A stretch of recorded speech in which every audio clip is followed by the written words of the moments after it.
C'est un combat contre le temps et les éléments contre l'érosion. Combat entamé depuis déjà plus de 3 ans sur le Lido entre Sète et Marseillan dans l'Hérault pour préserver la plage. Après l'éloignement de la route, la mise en place de ganivelles est aujourd'hui expérimenté un système de drainage sous le sable. Reportage signé Alexandre Grelier et Franck de Tranchant.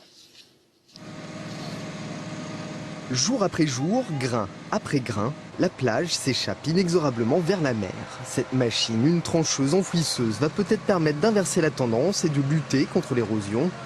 Développée par la société Ecoplage, elle permet d'enfouir, entre dunes et rivages, ces gros tuyaux percés. Les drains installés à environ 2 mètres de profondeur sous la plage vont désaturer la plage, c'est-à-dire assécher l'eau qui est contenue en permanence dans la plage. Et du fait de cette augmentation d'infiltration, ça va favoriser le dépôt du sable sur la plage et donc réduire l'érosion. À terme, le sable devrait être plus sec, la plage plus haute et donc plus stable en cas de coup de mer. Enfin, normalement, puisque ces travaux constituent une première expérience à 1 million d'euros sur 700 mètres seulement. Il s'agit pour Toaglo de protéger les 14 km de Lido qui vont de Sète à Marseillan d'ici à 2013. Lido sans lequel l'île singulière et le bassin de Thau ne seraient pas tout à fait les mêmes. C'est un support d'activités diverses, notamment en termes de tourisme. La plage, c'est un attrait touristique incontestable. Et il y a des activités de vignobles, de camping, etc. Donc tout ça, ça milite pour que, effectivement, on garde ce patrimoine-là.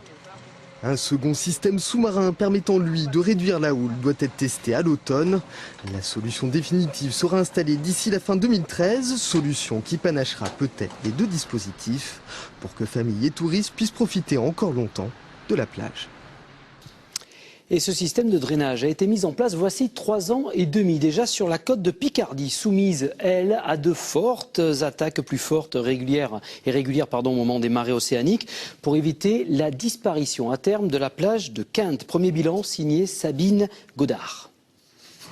Installée en septembre 2008, la pose de drain à Quint-Plage a visiblement permis au sable de se stabiliser. Ici, l'érosion était conséquente. Les grandes marées, la houle et le vent tempétueux avaient fait reculer le cordon dunaire de 80 cm par an.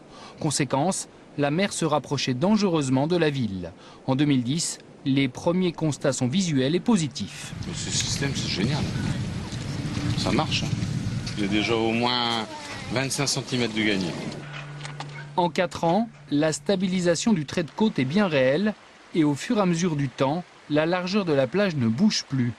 L'eau récoltée regagne directement la mer sans amener de sédiments. Lors des grandes marées, des fortes marées, le sable bouge encore. C'est-à-dire que la mer recreuse, puisque c'est son rôle et on ne peut rien y faire. Mais le sable revient beaucoup plus vite qu'autrefois. Au lieu d'avoir notre digue dégagée sur 50 cm pendant des mois, aujourd'hui le sable asséché vient reposer. Et notre digue est beaucoup plus ensablée. Quint-Plage, mais aussi les Sables d'Olonne ou Saint-Raphaël, ce procédé écologique inventé par un Danois dans les années 80 donne pour leur entière satisfaction. Il y a quelques semaines, c'est la plus belle plage de Dubaï qui a été ainsi drainée.